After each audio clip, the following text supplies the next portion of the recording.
Folks, welcome back to the Mind Your Miles podcast. This is your boy Nick Hilton here with Will Baldwin. Will, how we doing tonight?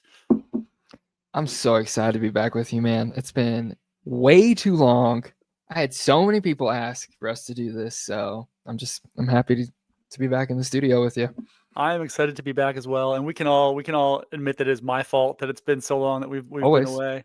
Yeah, busy dad life, all that stuff, work. It's sometimes hard, but we have a calendar reminder once a week. We're doing late nights here with the Mind Your Miles podcast, so we are going to be coming back in your feed more regularly. Will, what's new with you? What's going on out there in Denver? Things are great. Getting in shape again, feeling really inspired to attack the winter. Um, I'm super stoked we're talking again because we had a really beautiful running experience as both friends and athlete coach. And I want to talk about that. And I really want to talk about it because I had a moment this morning on a group run where you came up about that.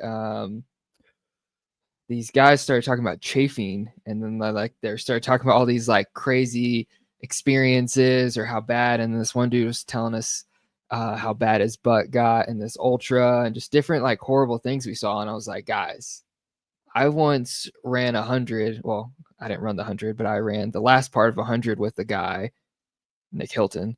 And I was telling them about how both you and myself were bigger thighed gentlemen. We're not like little twigs. You could call us quad fathers. We've got some beef down there in the Okay. leg I department. hadn't Yeah, heard I that think. before. Yeah, I would go there.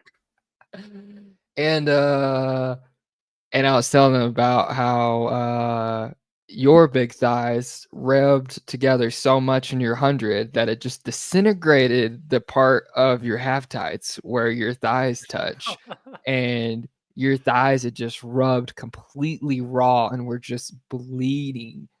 And I felt so bad for you, and it was hard to imagine how much pain you were in. And then they said it, but I was thinking it too, just like how bad the showers have to be the next week or so until it like scabs over. And so I just wanted to know, I was thinking about you and your rough thighs this morning. Me and my meaty thighs out there. Yeah, it was bad. It honestly didn't hurt as much as you would think it would, just like for the whole Really? race. By the end, it was my thighs were just hot. Just had hot thighs. Like they didn't really. So I didn't even notice like how badly they were chafed until I think we were starting to run down the big hill at the finish, and I looked at I'm like, oh my god, what's happening down there? But I had been It like looked putting that looks Vaseline gruesome. and Body Glide on them consistently and trying to kind of hold them together. But yeah, they didn't hurt. I noticed it early on, and then it was kind of off and on, and then they were just hot at the end. The shower, yes, it was horrific. Like just that first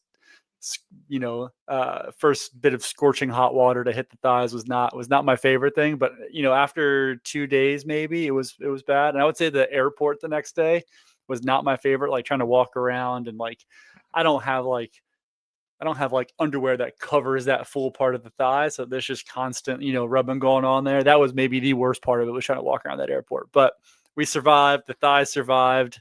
We're gonna make some equipment adjustments here moving forward to hopefully not have this happen in the future.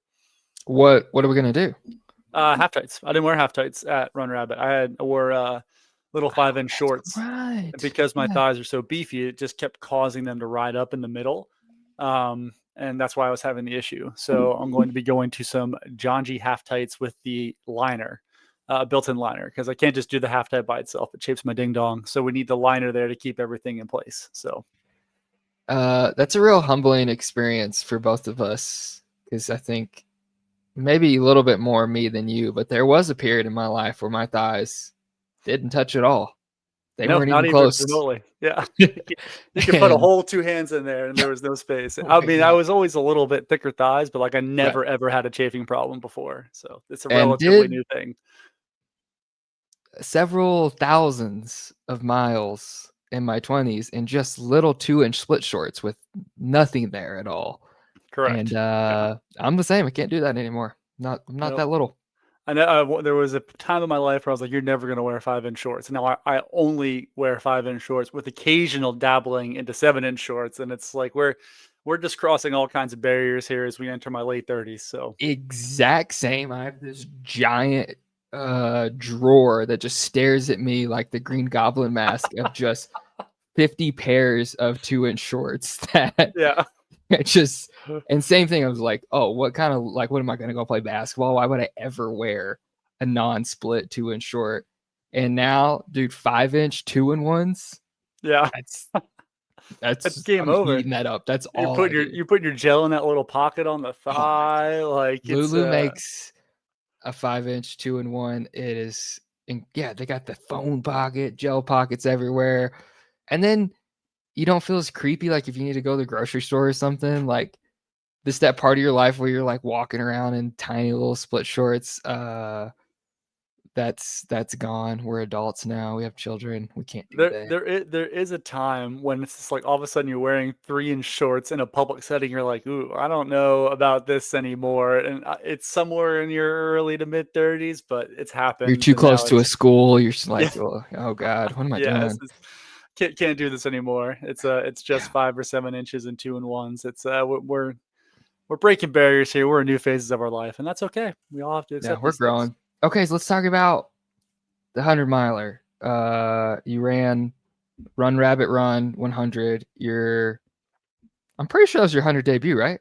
First one, yep, first attempt. And I've said it a bunch.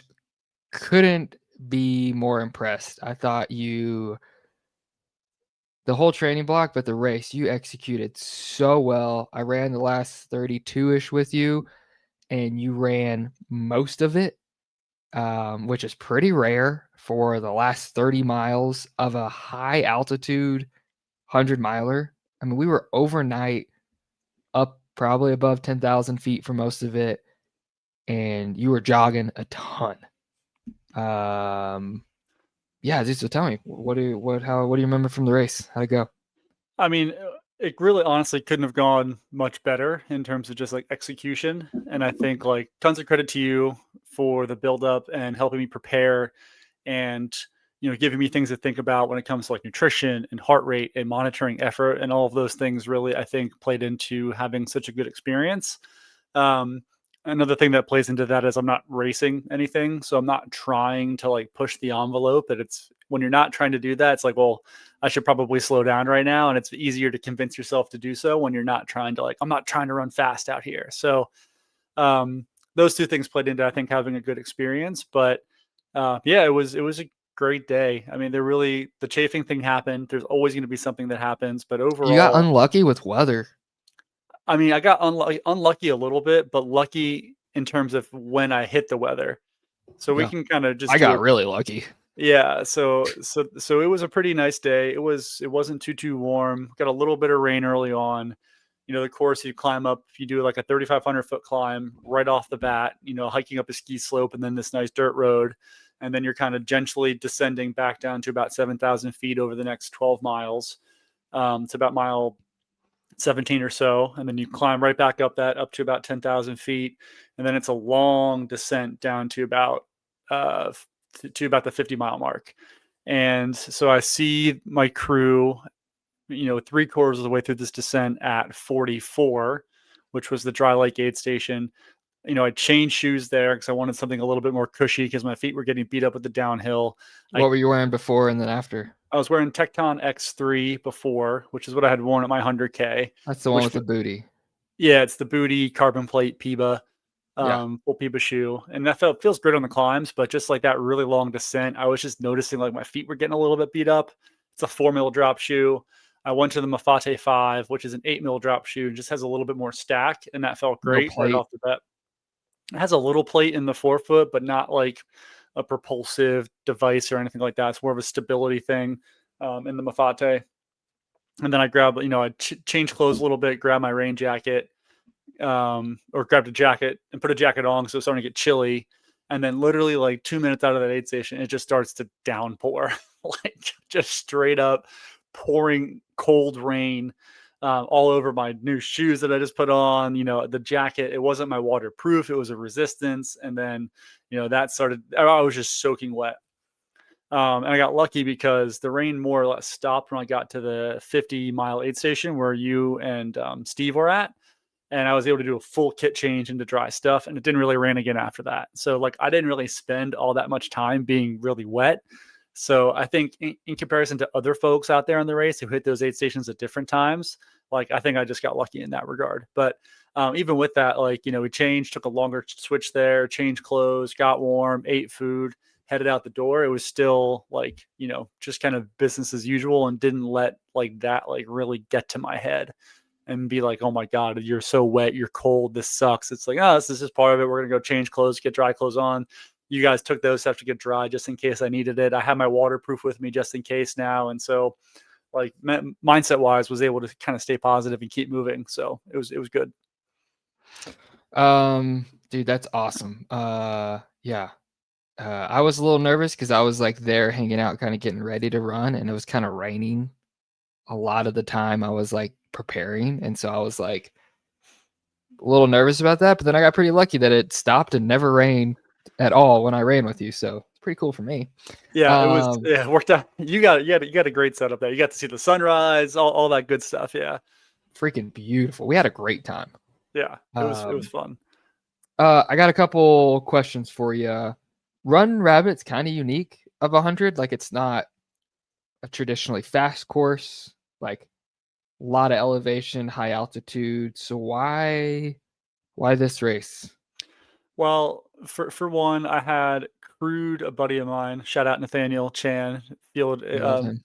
field experience rep for Hoka in Arizona. He had signed up to do it last year, and so I came out to crew, and I was going to do your job and pace the last 30 or so. And he ended up dropping around 62, around 100K. But being out there and seeing the terrain and experiencing the race and kind of seeing how the aid stations were set up, it just felt I liked. I was comfortable with the race. I was comfortable with the area. I liked Steamboat. It felt kind of Flagstaffy, which was good. It's kind of Really did. terrain that I'm very familiar with. And so Holy just smokes, dude, those views at the end, awesome. Yeah, mind blowing. yeah, really, really good. I have so Yeah, many the cool leaves videos of you. leaves are starting to change. We had that fog rolling, but yeah, just having a little bit of comfort with a race for the first time through, and then knowing that from a logistical standpoint for my crew, for you and for Sarah and for my in-laws who came and helped out, like it was a pretty easy logistical race from that standpoint. Like you're not driving, Dude, all over the world 100%. to get to aid stations. Like your longest drive is like probably 25 minutes to drive to the Dry Lake aid station up a pretty easy dirt road. So like in general, it wasn't a hard logistic race, and that played into it as well. Incredible logistic race. Mhm. I mean, I've crewed Western States before, which I think is so difficult. Um, and a lot of them are. But this, like, I don't know what you call this kind of course, but it's almost like a like a flower petals. Like you have this kind of central hub, and you do like a lot of loops that come back to the middle, or at Yeah, least close to the middle. you have And four so aid stations that are pretty close by that you hit in between 44 and 70 or so, and that's like the bulk of the that's like the meat of the race, and it just makes it really easy for your crew. They don't have to move around a ton, which is nice. And then when it comes to like the terrain, like I don't live at altitude anymore, but I don't really have any issues going up. Like I don't have problem. I know how to run at altitude, like and not to like blow yourself up. And even when I go up now just for a day, like I don't feel like I don't feel like I'm really being affected, even if I'm up at like 11, 12,000 feet. So I knew the altitude wasn't going to be a huge factor for me in terms of like, I know for Nathaniel, he born and raised in Phoenix his entire life. Like the altitude and the cooler weather was tough for him. I knew those two things weren't going to be a big deal for me, and it being cool to cold was better for me because I'm not as good of a heat runner. So it just had a lot of things going for it that I liked, and I wanted to see the whole course since I only got to see sections of it last year. So I was excited to get out there and do it. yeah, the altitude piece would be hard for a lot of other people. Because even when we lived in Flag, which is at 7, we commonly went up higher than that. Like You're I've always up at jogged. 8 or 9. Like if you're doing, there are tons of runs that you're going to get up to at least 8. If you're going to go up to waterline or anything like that, like you're getting close to, you're getting over 10. So you're just spending time at those altitudes pretty frequently. I know I've been asked about that several times, and I'm never nervous. And I was just like, sometimes when I think about that, I'm like, man, I've run a lot of miles above 9,000 feet, even. So that part could be hard for other people who haven't had that. Um, some 100-mile specific questions. The furthest you had done before this was 100K. Correct. So I have several athletes who like they're on that same progression. They're working their way up 50K, 50 mile, 100K. Um, but you do 100K, you don't do anything that far in training. What makes you feel or know that you can run 100 miles if you've only run 60 and that was a year before? Like how do you know you can go that much further? Well, you kind of don't for one. Like it's for your first one, it's unknown territory, especially because it's overnight. There's a lot of variables there that you don't get for 100K. I think I ran my 100K around 11ish hours, Yeah. 12 hours. Ended up running about 24:40 for the 100 miles. So in some way, you don't know how you're going to react to it. But for me, I know how I felt at the end of Kodiak 100K last year, and I was like, oh, I can do 100 miles because at the end of it, I was like, okay, I could go farther. Like if I dialed back this last 10 miles a little bit and was more diligent about eating more, that I wouldn't have an issue to maybe not that exact day, but I knew I could go the extra distance. And it's like, well, if you can make it 85 miles, you can make it 100 miles. It's just like in a marathon training, if you can run 20, you can run 26. I felt the same way. It's like, well, I ran 62, felt like I could have run 80. If I can run 80, I can run 100.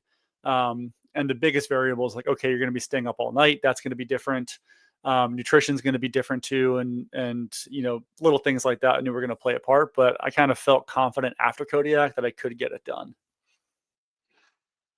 Yeah, absolutely. Did you feel like you needed that progression of like you needed to have a good successful 100K to like make you feel optimistic and ready for the I 100 did, and it's mile? because I flamed out of a number of 100Ks prior to that. So it's like I really didn't want to give the 100 mile a chance until I really felt like I was comfortable at the 100K distance. And that just means at least finish one and get through it and feel good about it. And so I only finished 100K and that was it. And we went, and that was But for enough to you, make. that was more of like you needed to not race them as much, but like I needed to not let race go a them little bit, at all. We needed to just dial it just back run it. and chill and run it and have a good time. And that honestly made all the difference in the world.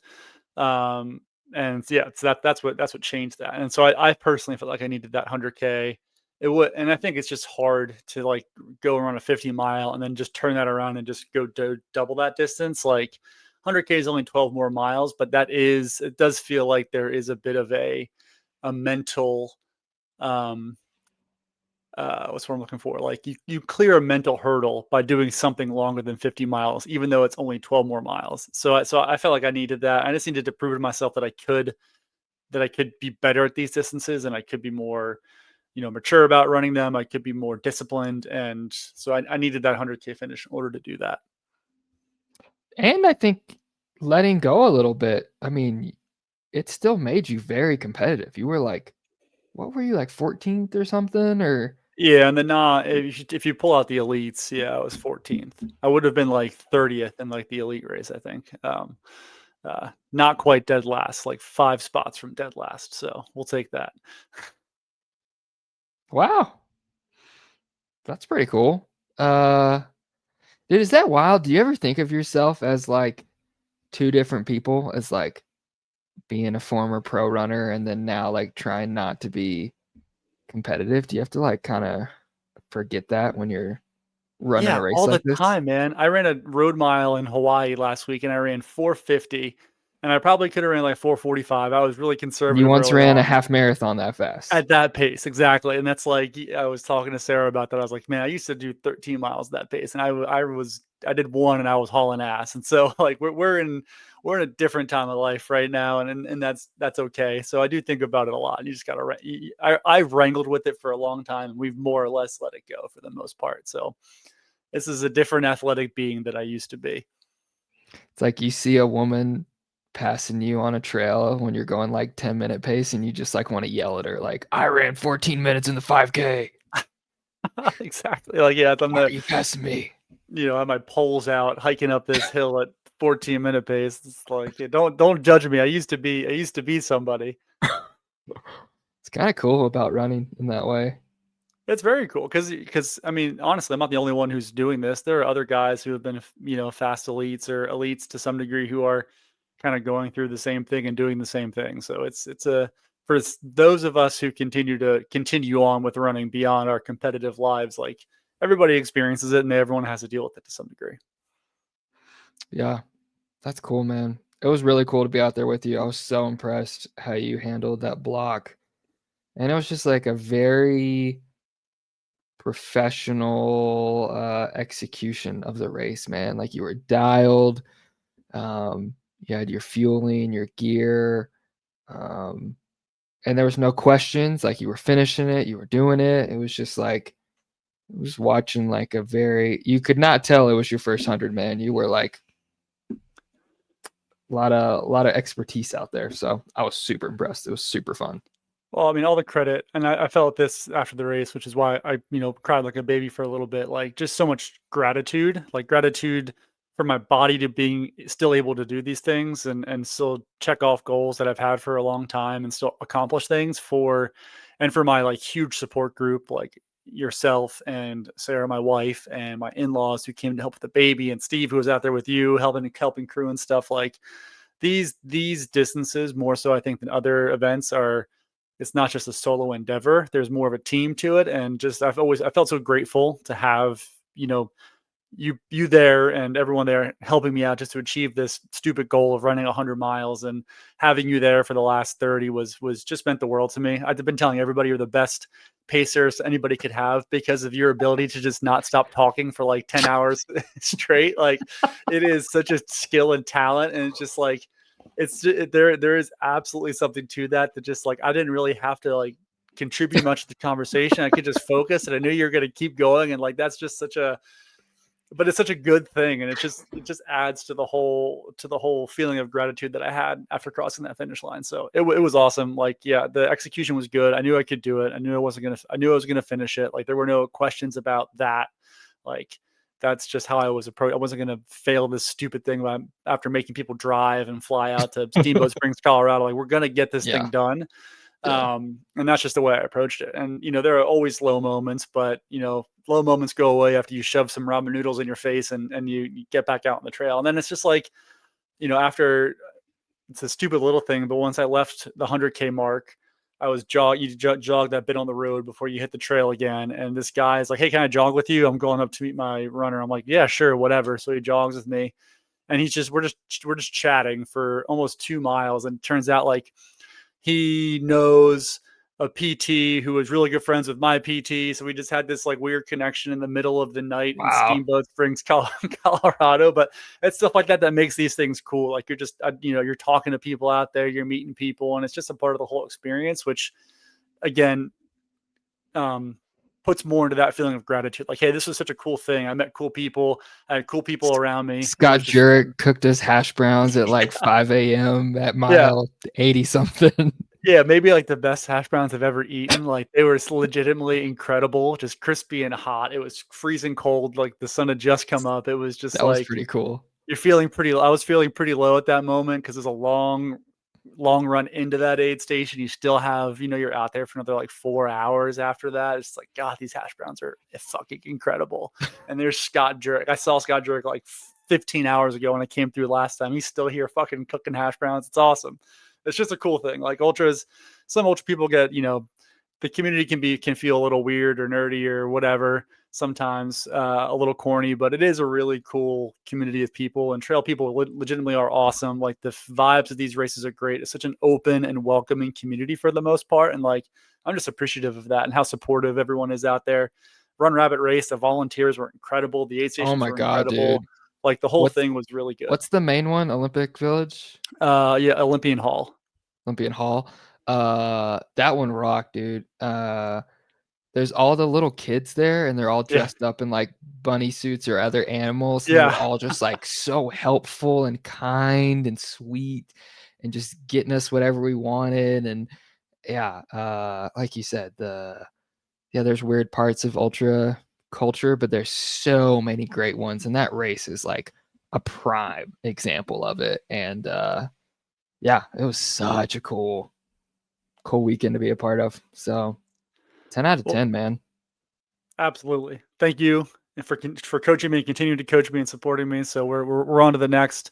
That's enough about me. Let's talk about you because I think since our last pod, you have done the Pikes Peak ascent and now you're training for some other stuff. So kind of fill us in on where you're at right now. I just love talking about you, Nick.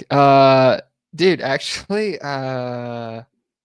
so I did Pikes like a week after that. Again, my second year in a row, and I ran a lot of trails going into it. Like I did that 30 something with you, and then I kind of did like a longer run later that week, and so I was a little cooked going into it, but still had a good day. PR'd by like I don't remember 4 or 5 minutes.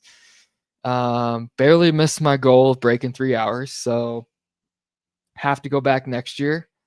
But it was great. Um, Back gonna do some shorter stuff, running a local race this weekend. We have this cool series in Denver that they do a race in each of like our main parks, and they just do one lap around it. And Well, this that's is the cool. third and last one at Wash Park. And so it's like 2.2 miles or something. It's really fun, and they're like really I can't remember what they call them, like unsanctioned or something, but they're like really low key, like you don't do bibs and stuff, you know? Like a It's park like, run kind of deal. Yeah. yes, yes, it's in between a regular 5K and a park run, slightly more organized. Um, but they're really fun. So I'm gonna do that and then a turkey trot.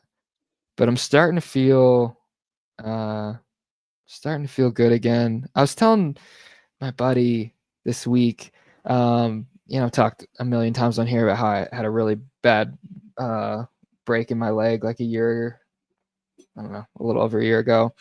I just some other life stuff go on, and I don't think I ever like really fully appreciated how much that took out of me and how hard that was, to bounce back from. And so I finally feel like I'm like fully recovered and emotionally stable. And so, um, but no, I feel good, man. Working a lot, coaching a lot. As you know, like I put a lot into coaching athletes, and I've just been really, really grinding at it and enjoying it. And so, um, yeah, just been busy.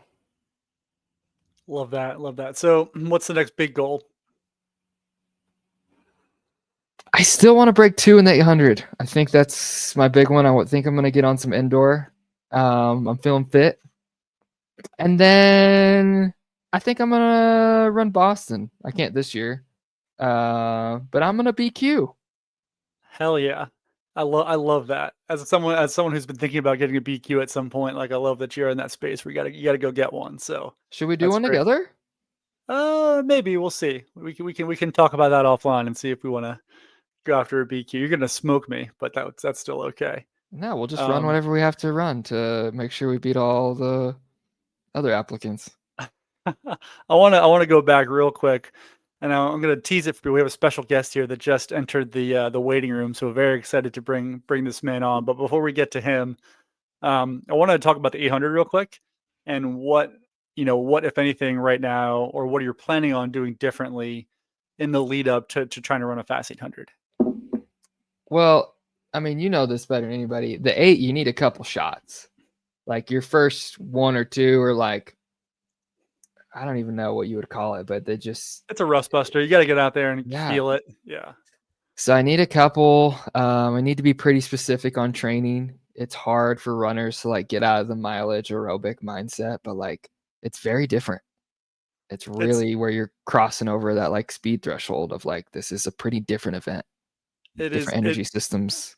it's totally different. It's probably closer to the 400 than it is the mile. Like you're Yeah. the systems you have to train are different, and the types of workouts you have to do, and like all the upper end, like high end speed stuff is very different. The power associated with it. So especially coming from a background where you haven't done a lot of that, like I'm really curious to follow that journey and see how it is. And thing I'm hoping for, one is you just stay healthy the whole time, because that's doing those types of movements and those explosive movements are hard on the body. But I'm really excited to see how this goes, and to see what you do to get yourself to that point.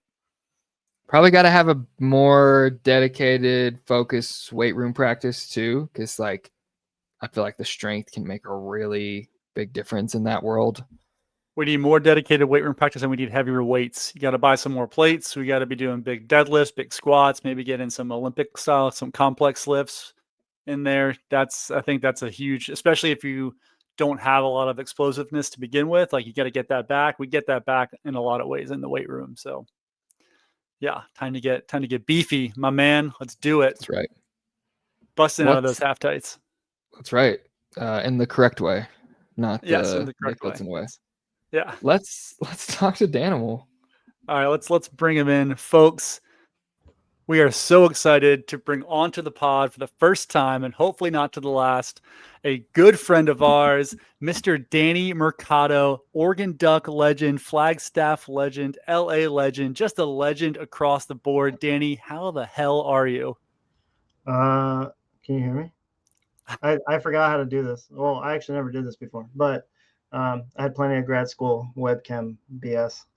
Yeah, So I think it grad worked. school webcam. Yeah, Yeah, we'll call whatever. it that. Yeah. Whatever pays the bills, dude. FAFSA runs out. That Um, mustache. yep, it's doing this thing. I'm good. I'm alive. That's good. Survived grad school. I teach. So I teach middle school, and that I don't know if I'm gonna survive, but no, it's good. Just coaching a ton. Getting back into the swing of things with like VDOT Where are coaching. you coaching at? I coach at West Covina High School, so it was my alma mater when we were coming out here. So I'm back at my old house. Just my brother and I moved back in and paying the mortgage and all that stuff, and helping my mom retire. And um, talk to you guys, or kind of started listening to the pod again. Like there was a hiatus. There seems to be a lot of hiatuses. Dude, that's all Nick. I mean, We I'm assuming, I can only assume. Well, I don't know. He was already absent before Ambi, so I'm like, well, I'm like, now there's an excuse. But Yeah, uh, any absences are 100% my fault. That's what we have the meeting on the calendar now. We're trying to be more consistent. Hence bringing a third voice in here too. So when Nick has to pop off for dad life, that Will has someone to talk at for 60 minutes on these Zoom calls. But Danny, if you folks aren't familiar with Danny Mercado, Danny, Will, and I go way back to our Flagstaff days.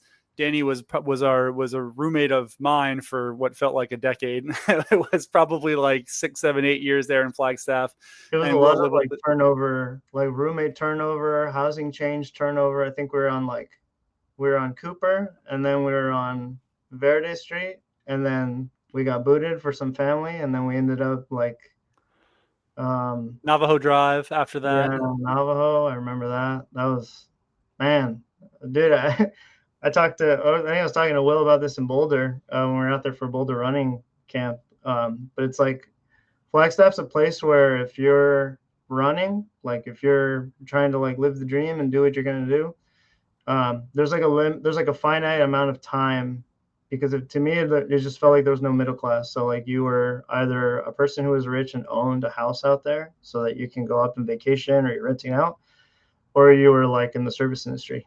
And um, I was the later, definitely not rich.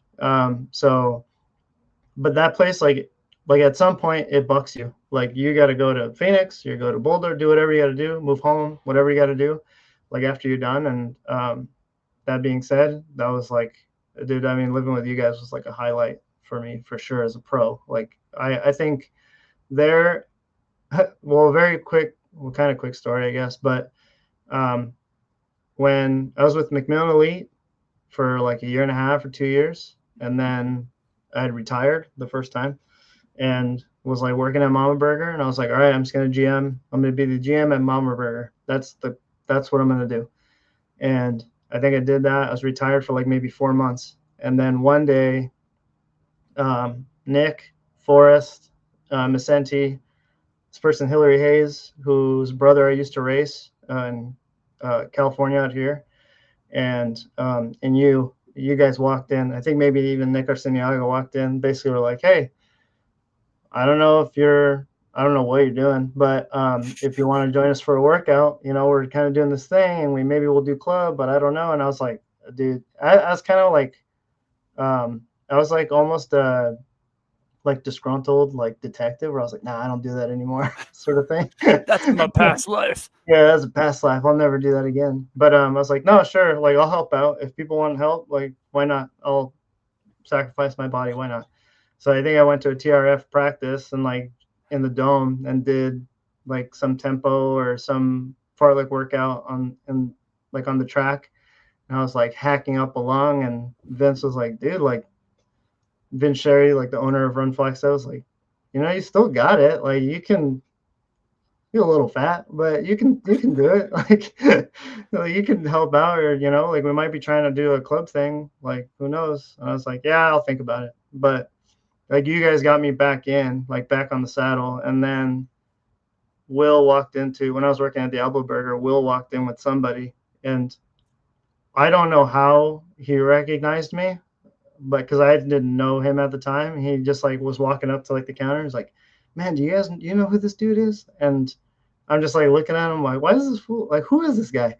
And started rattling off like all my college stuff, and I was like, "Dude, who the hell is this kid?"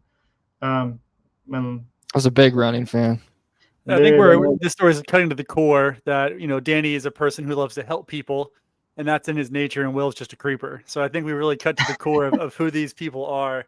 But Danny, we wanted to kind of circle around here and talk about high school running and prep running, especially since that's kind of your specialty now as the high school coach at West Covina. And Will and I have both coached some high school kids as well, obviously not to the same degree that you have, but we kind of wanted to circle our conversation today around coaching high school kids. So kind of wanted to start off and just have you, talk about like what has your experience been going to back to West Covina, just as a coach perspective, and as being able to go coach your alma mater, that's a whole different thing. But what has your experience been going back and coaching high school kids?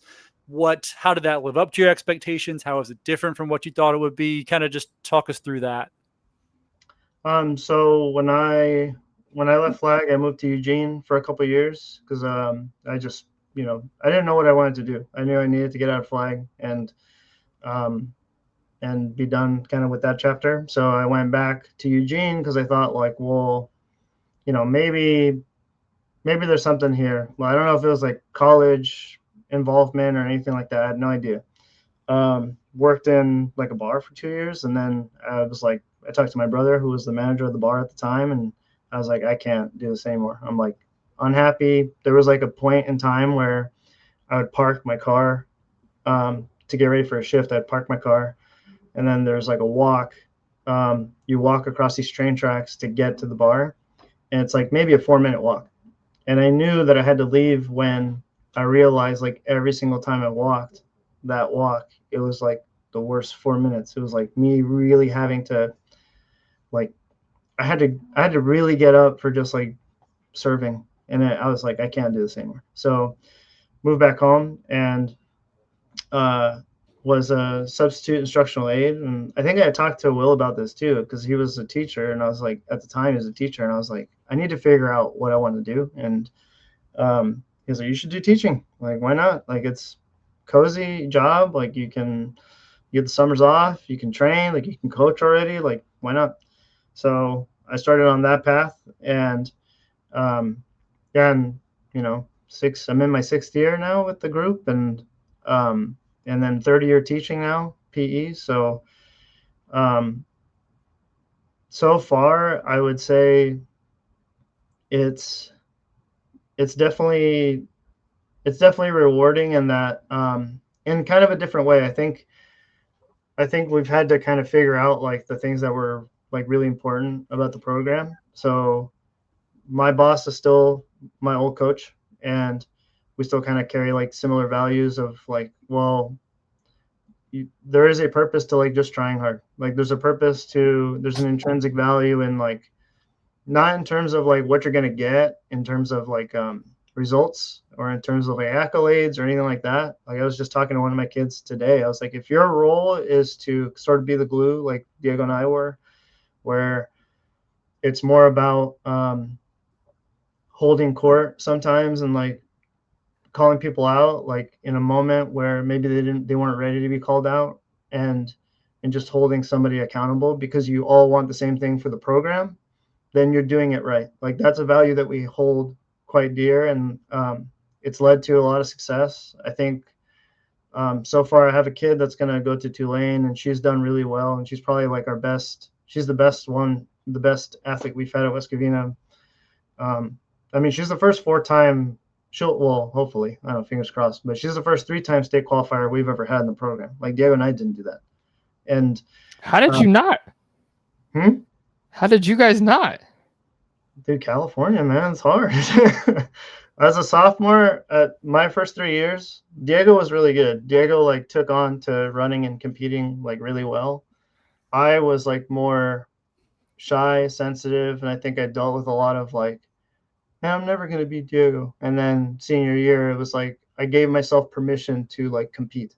Like it's like you should compete for competition's sake, not because you might beat Diego or anything like that. Like we had a conversation with my family. It was like, it's not you guys against each other. It's like, it's every time we go like 1-2, it's like the twins won. It's not Diego won. And then, you know, so I had to deal with that.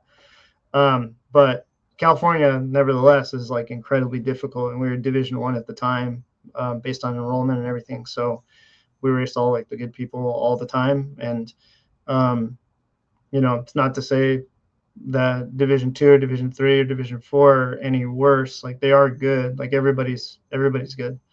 But bigger enrollment, it's just tougher to make it. And so it took me like 3 years to really like figure it out. And when I was a senior, then it was great. Did you start beating Diego sometimes as a senior? No, as a high schooler, Diego killed me. College, Diego killed me. As a pro, I was better. Yeah. As he decided to retire. But I wanna circle back to what you had said about giving yourself permission. And I think with prep or high school athletes, and I'm sure Will has probably had similar experiences, that a lot of coaching these runners is not just like the physical component and assigning workouts and mileage and so on and so forth. It's about how to tackle the mental aspect of running and training with these kids, because they are kids. They're not, emotionally or mentally as mature as coaching adults are. And so for all of us, we've coached adults, we've worked with pros, we've kind of seen run the whole gamut. How do you have this conversation with your high school athletes about, giving them, or about them giving themselves permission to, care about it and run hard and run fast and to do all these things? What does that look like on your side? I thought, especially when we had COVID was like my first year. And so I think that brought a lot of perspective for everybody. That's a tough year to start coaching high school kids. Like 2019, yeah. And then like 2020, it was like March, and we were like, all right, we're going to shut down for 2 weeks. I was like, all right, we'll see you guys in 2 weeks. I'll email you guys on Google Classroom and all that stuff, and you guys will have your training, and we'll just see each other in 2 weeks. Then it was like 2 years. And I was like, damn, like people were dying, like all this other stuff was happening. And when I talked to them, I think what I started to believe and what I believe now is like you guys said, like I my best performances ever, like in anything, as far as like college goes, high school, whatever, it was like in service to the team. So like and whatever team it was. So for example, West Regionals, like in high school, like we ran as like a pack. Everybody just talked, and we were like, oh, this is 8. Like we're gonna coast it in. Then at nationals, I got 8th and Dio got 12th, but us, the West, like single-handedly, we went 1, 2, 4, 6, and then I was the 8th guy. Or I was 8th place. I was the We're talking Foot Locker or Nike? Which? Okay, Yeah. So we're talking Foot Locker Nationals, folks. Danny ain't no slouch. We're talking Foot Locker Nationals here. Just want to make sure that's clear for everybody who's listening to this podcast. But my performances were in service to a group. Like I like making my teammates happy, and my performances helped that. And if they were happy because of it, cool. It did what I had to do. And Oregon was the same thing. Like, I think that if you're trying to be in service to other people, like, your performance is like, you overshoot. I think that you overshoot your performances. Like, I don't know what it's like for everybody else. I just knew what it was like for me. And I knew that that's like a thing that we value, like at West Covina. And that's how I feel like it's always been. And, you know, I think like when I was a TRF, like we went to Pennsylvania and got fifth. Like Forrest didn't have that great of a race, but when you were running next to me, like in that 10K race, we talked, and it was like it was just communication.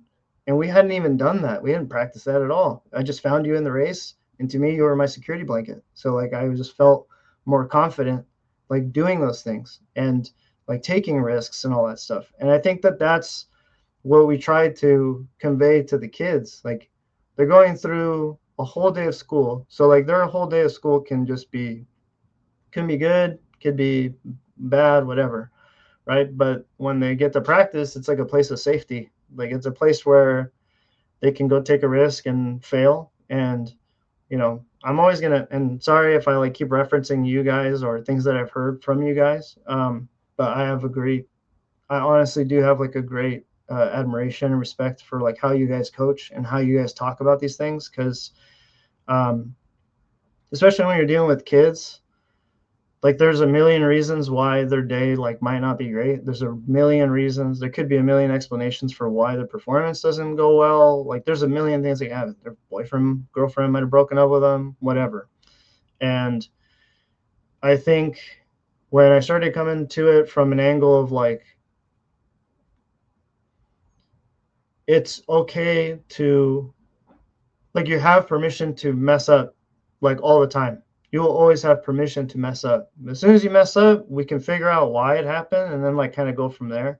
But like what it means for the future is basically nothing because we don't know what's going to happen. Like, I don't know. Like we have kids whose parents like really count on them to have good performances because then they're going to get something out of it. And I was like, that couldn't mean any less to me. I'm like, what do you want? Like, they're going to grow up and have to decide what they want out of this. And sometimes what they want might run counter to what their parents want, but they've spent their whole lives like catering to what other adults want them to do.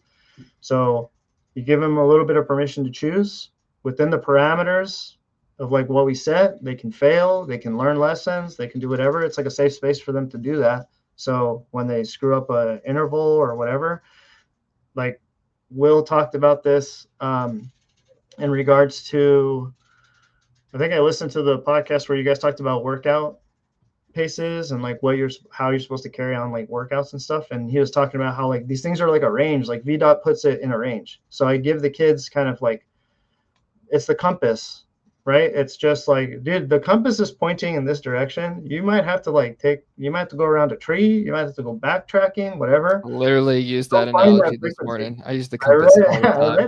read it.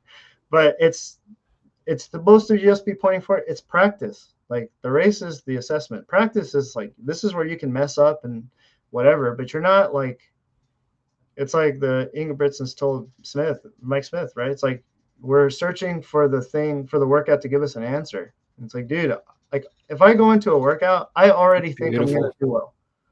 I already think I'm going to do well. Like if it doesn't go well, I'm like, okay, like I'll get the next one. We got 1, 2, 3 days from now. I don't care.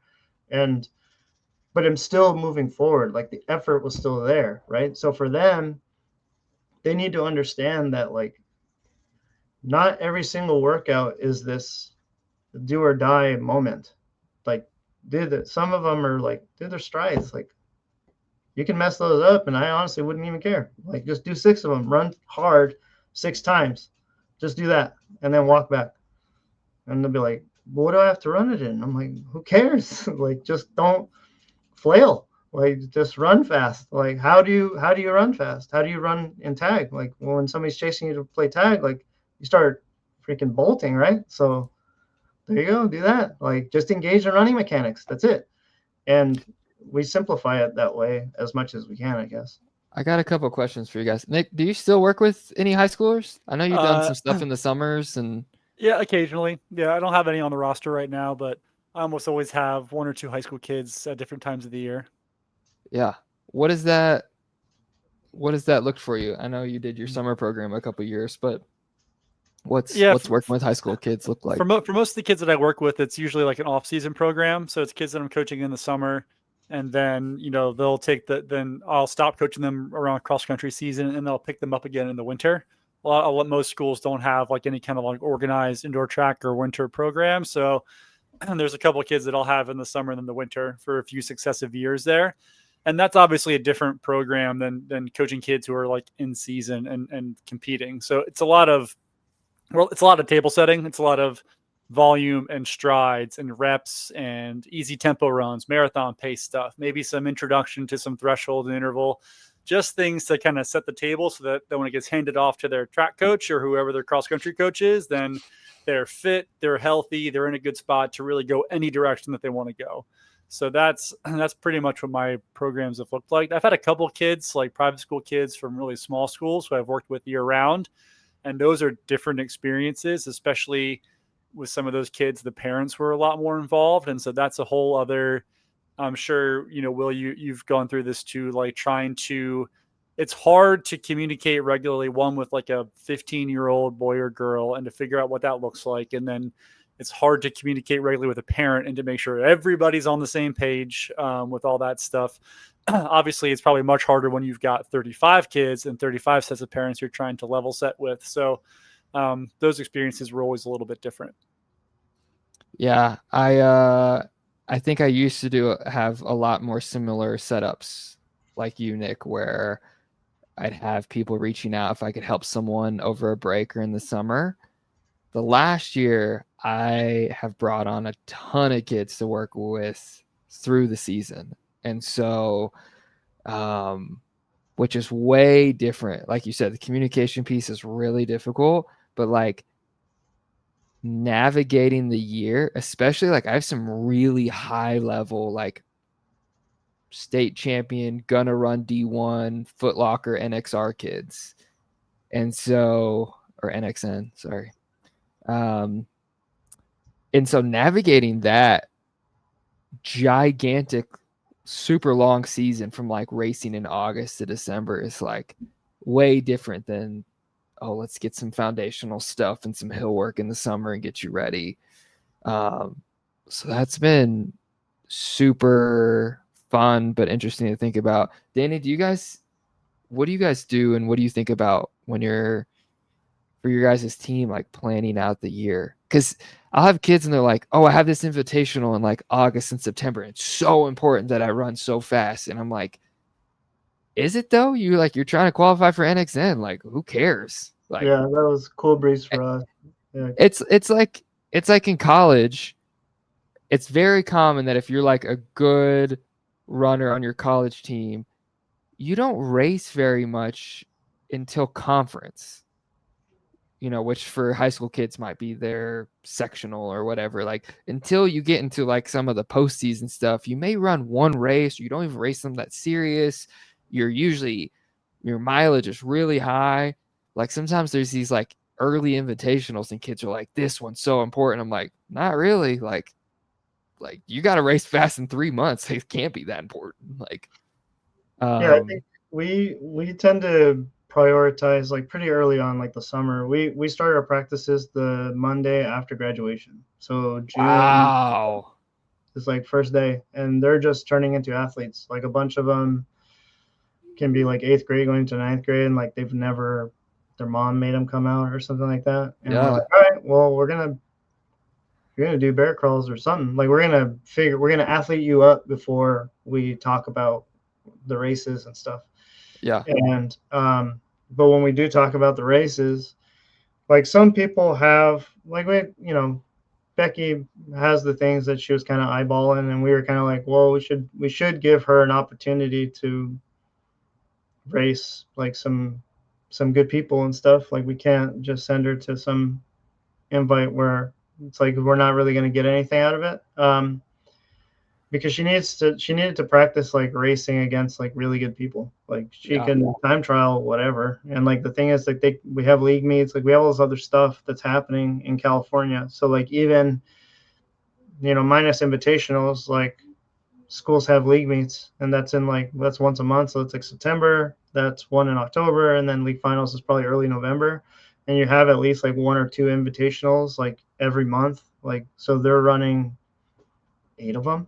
Like it's just an absurd amount. And yeah, when they want to get ready for something in August, I'm like, I just am pretty transparent about it. I was like, well, it's not really a thing that I considered. And luckily I have like the experience where I'm like, dude, I promise you're like not even gonna remember this race. Like Woodbridge, like I hate that course. Woodbridge, bro, that is a big one. It's the stupidest thing I'd ever seen in my life. And like, man, I don't know, I might get flamed for this, but I don't really care. I had a lot of kids at Woodbridge this year. So I think there was a point in time where some people were saying Club Cross Country Nationals or something was going to be at Mount Sac, and they had like, I think the Tin Man guys like ran it once. There was like some meet there, and they all looked like they were going to keel over and die. And I think Scott Smith had tweeted, or somebody had tweeted like, who's run this course like the most in high school? And I figured it was, we found out it was me and Diego. Diego ran it 22 times, like over the course of his high school career. I ran at 20. He ran at 22, because we'd have like a sectional, we'd have league finals there, we'd have CF prelims, CF finals, we'd have Mount Sac Invitational, and then we used to have like our county championship thing there. So I ran it a lot, dude. And the thing is, it's a stupid course. Man, go to hell. You can suck it. That course makes Nick, have you ever jogged on it?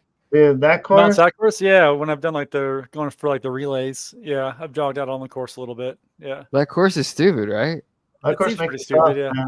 That course makes there's like all these California Arizona courses are stupid. It's like, oh, we're gonna wear vapor flies and not wear spikes because we're running on dirt. It's like, all right, let's not. Oh, part of that course is on a road, Nick. Yeah, that part. You start out on a road. You can't even argue that. Like, I mean, what you want them to I'm just saying, it's like they're all like 2.6 miles or something weird, but it's like there's just these massive, insane. Like you can't get any rhythm. It's like no.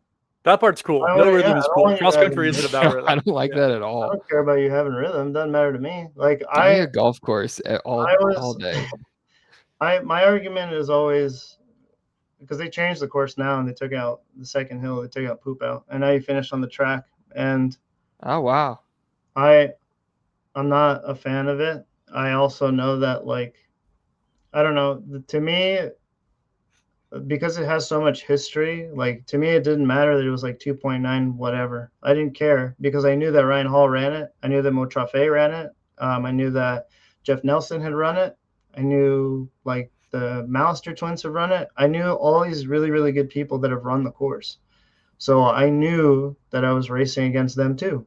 And like that part, if the, like, it's like Van Cortlandt. I think my brother hated Van Cortlandt. Like, he hated the course. He was like, it's just a stupid course. And I was like, I don't know what that means, but like everybody in New York loves it. Like, it's historic enough. So like I've never run Van Cortlandt, but he didn't really like it.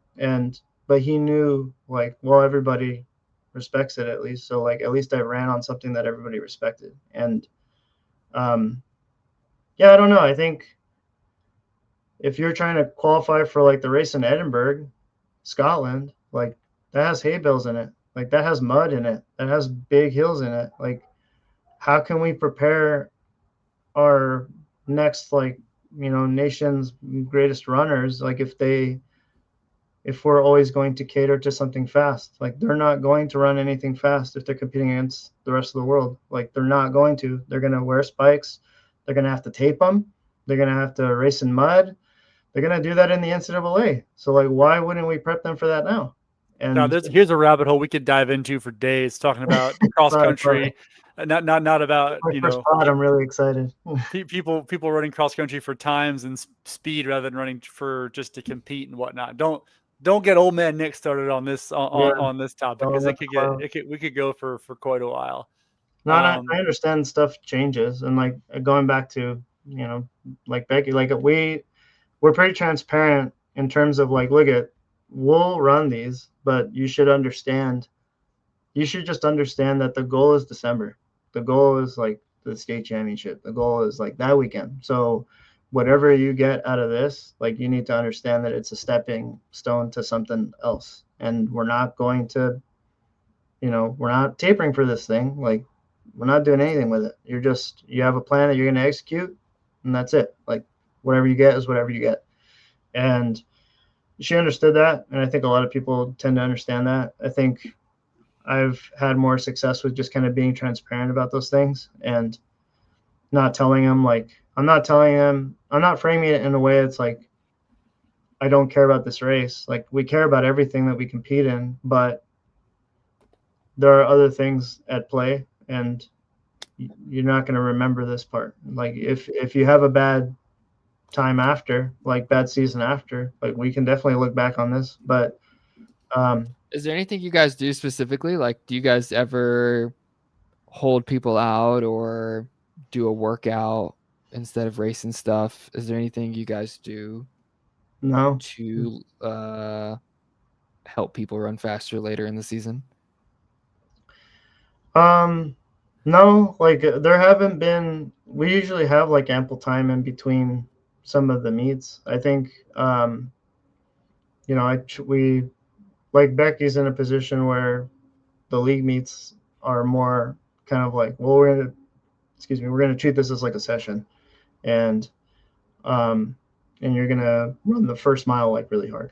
You're gonna get out. You're gonna practice getting out. That was before Woodbridge, I think. It's like you need to practice getting out, so get out really hard for the first one, and then tempo like the rest of it. And there were like different parameters that we would set in races, but she didn't sit out of stuff. Like I don't think as a team we could afford for her to sit out. Like we needed her the 1 point, and we're like, just do it as easy as you can in this case because you got to race in like a couple days. And in California, people tend to race a lot. Like they just do. Like there's just always something. So all high schoolers, man, it's like sometimes twice a week, every week. Yeah, we were twice a week every week. Dual meets on That's Tuesday, insane. There's no invitational on training. Saturday. Yeah, and that's what it was. Sometimes we had 2 dual meets in a week, like 2 dual meets and an invitational. Like it got a little crazy, but yeah. That's insane. My typical week is like Mondays are running some strides. Tuesday will be some type of session, depending on like where we're at in the season. Like sometimes it's usually like threshold interval based thing, and then Wednesday's easy. Thursdays are run with some strides, maybe something with hills in it. That was like another thing is like West Covina has like a ton of hills, so we're always running up stuff. Like there's always some quality. Like so we've had to like back off the volume. Like we don't do a ton of volume. Like Becky runs maybe 40 miles a week. Mostly it's like 30, but it's all quality. She always runs up a hill. It's just the lay of the land that we have. And so I think that plays a factor too. There's always like I'm always just sort of considering, well, if she does this run like tomorrow, she might be a little tired because of, this hilly run or whatever. So like we'll do something else. Like all the kids will be tired from this run, so we're gonna change up whatever we're doing. And then Saturday is either like a long run with like a lot of hills in it or some other type of session. So it's like one session or so a week, and then 2 days of strides. And the thing is, like all the runs have hills in them, so there's always some quality you're getting out of each run, regardless of how slow you go. So yeah, it's odd. It is definitely odd. It's just we don't have like dirt trails where I can just tell them like, all right, you're gonna go around 80 minutes. You're gonna turn around at 40. Like that doesn't, like, we have routes. We have routes so that they don't get lost. We have routes so that cars don't hit them. We have routes that, maybe you're not seeing a ton of red lights, like stuff like that. Like that's kind of what we have to like factor in. So yeah. Yeah.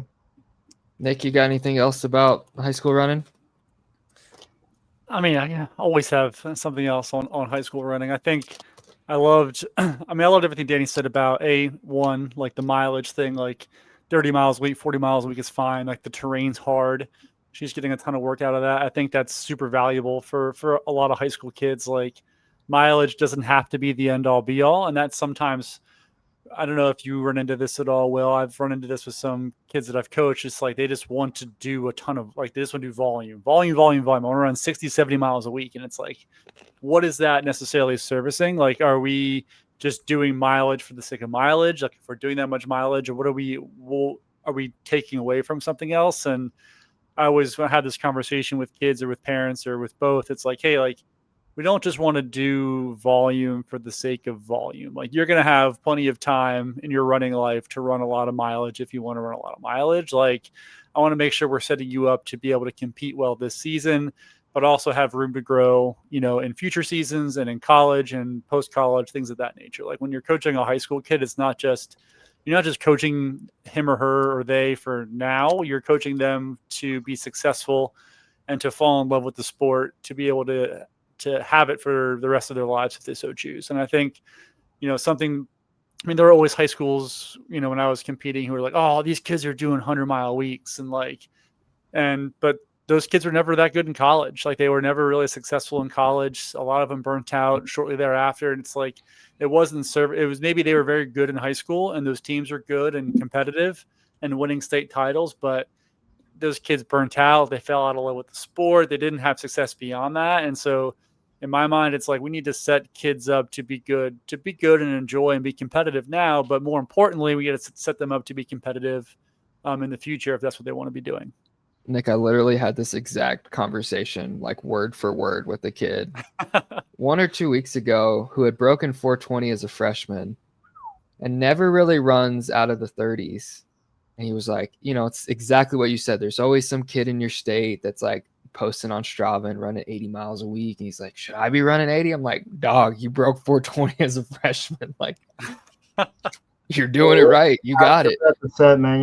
You're fine. You won. You got it. Yeah, and like you said, about thinking, huh? What do we say about thinking? I'll do the thinking. You don't need to do that.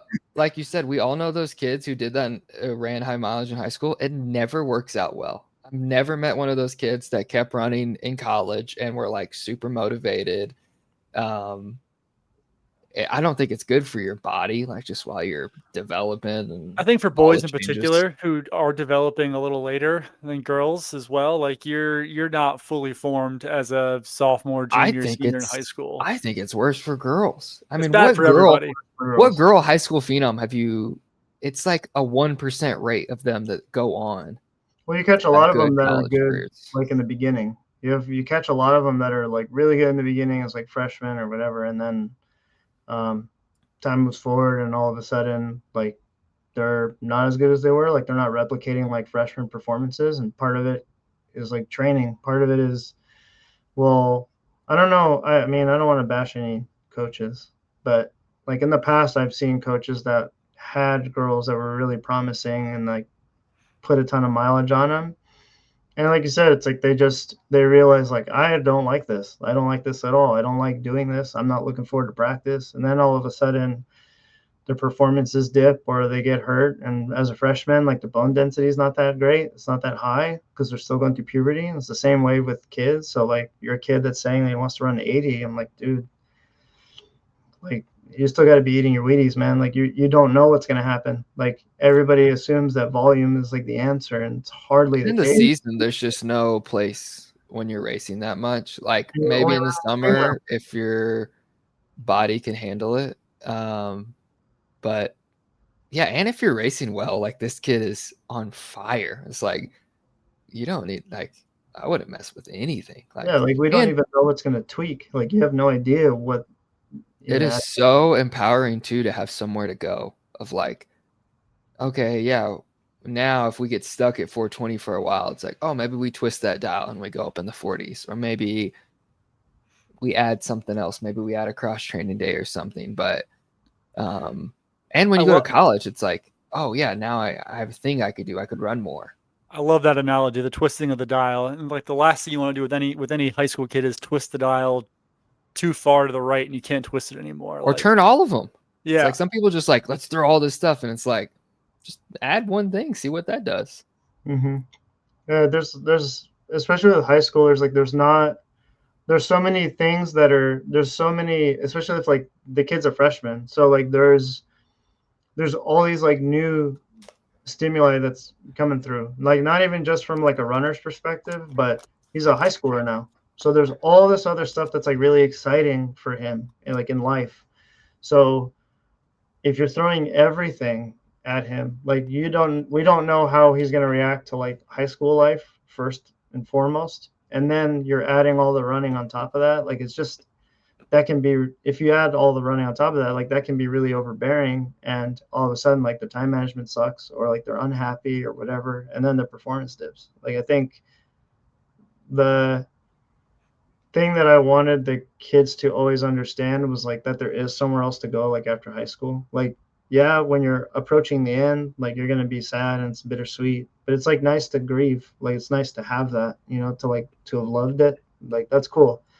But for some people that are going to college, like yeah, it's a new chapter. It's like something to be excited about.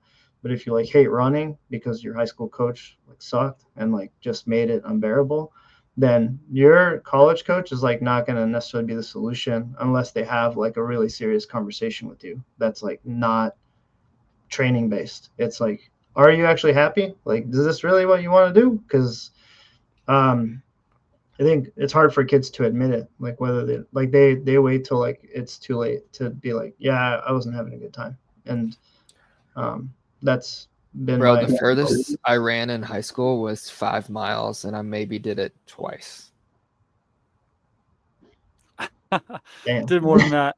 I did kind of want to real quick touch on something and expand a little bit on something Danny was saying.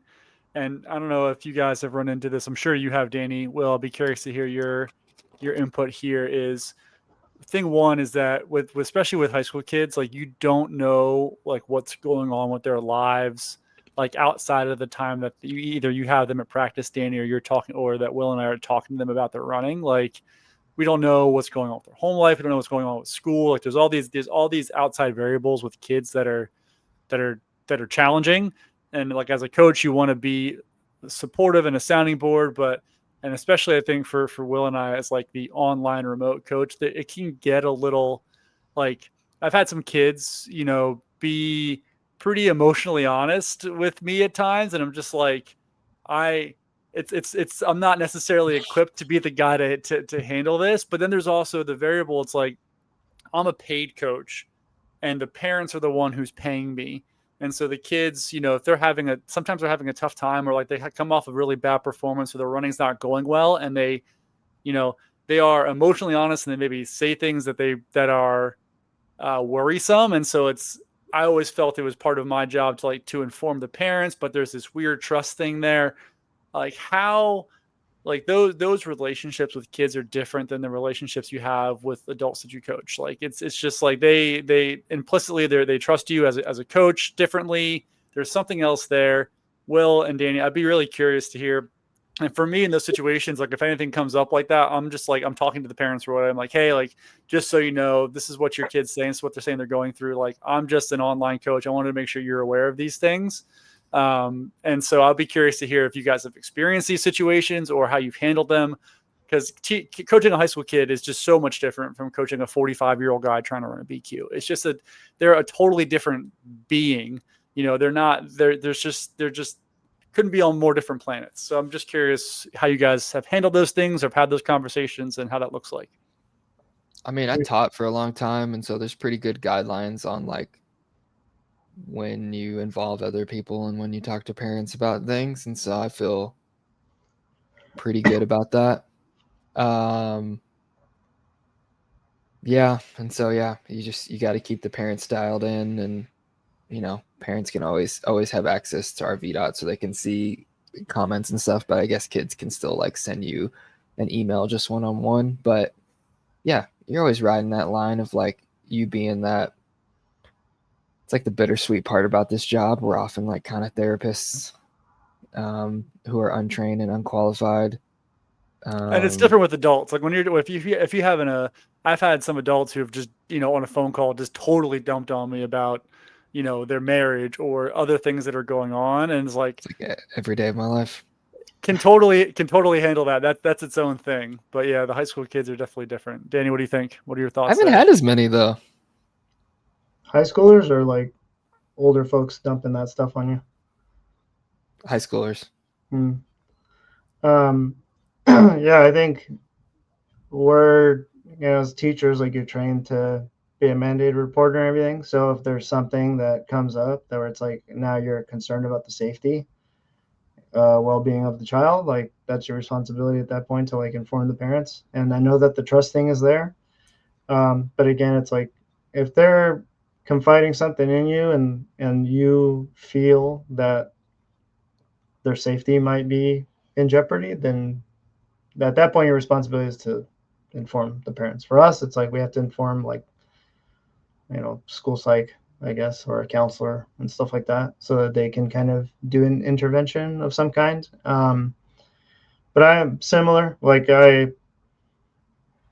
we haven't had moments where like a student is like an athlete is like that kind of like I've had kids that were just like I had a conversation after I think like say a finals in the spring last year, because like a student athlete like she didn't perform that well, but there were so many things that happened like on the way to the meet that she was already like kind of out of it, and I noticed it immediately. And like after the race was over, I was like, hey, we're gonna go jog. I'm like, but we're just gonna like walk mostly. And so we walked, had a pretty serious conversation, um and we kind of again it kind of had me like reassessing like, okay, what am I teaching, like what are the things that we're teaching like at our program, and what does it mean to be like a student athlete and try to compete your heart out and all that stuff and to care about it, and then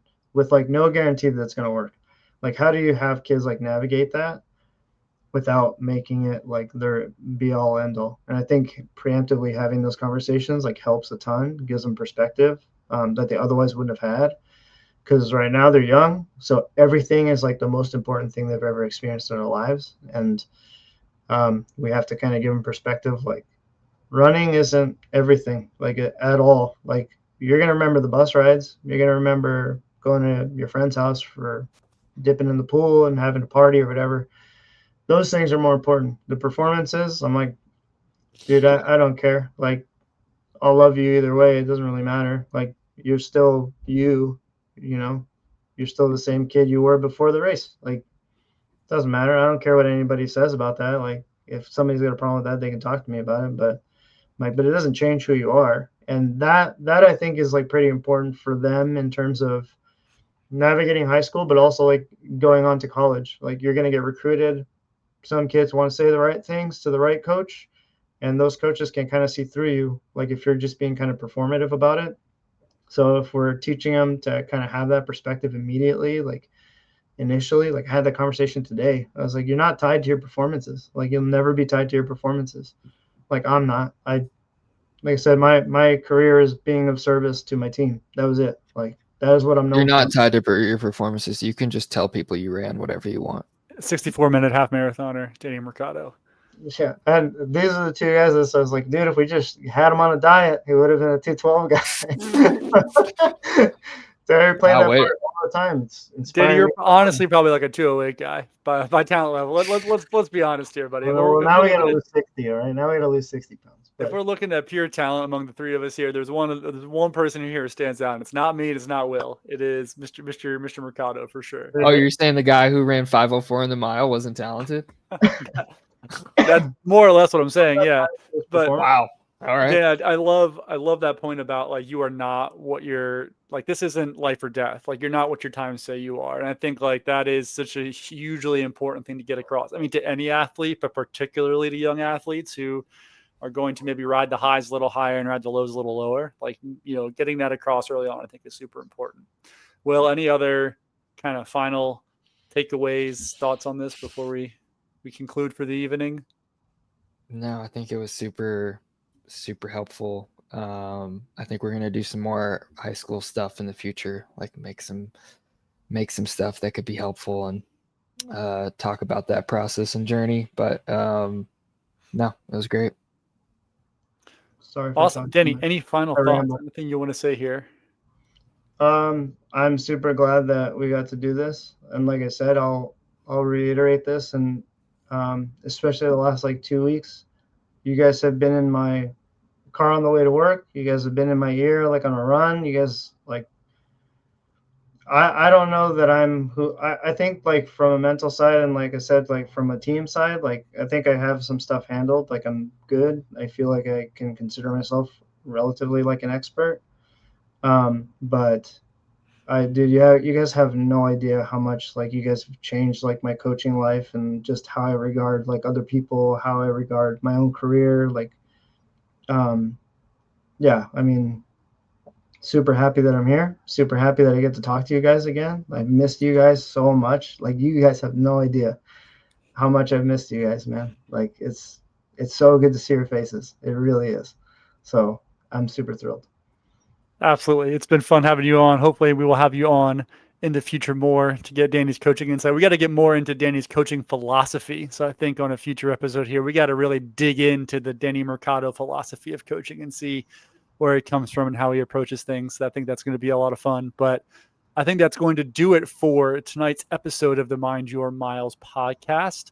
If you want to find us, Mr. Will Baldwin has been pumping out all kinds of content, cutting up previous episodes, putting stuff on YouTube and Instagram all over the place. So if you can spell Mind Your Miles, you can find us on all of the important social media channels on Instagram and as well as on YouTube. If you want to send us an email, I haven't checked it in about 3 months, so we'll get on there and see if anyone sent us an email. Could be fun, unlikely, but if you have something you want us to talk about, send us an email at mindyourmilespod@gmail.com, and maybe I'll look at that inbox someday, and we will get to your questions live here on the pod.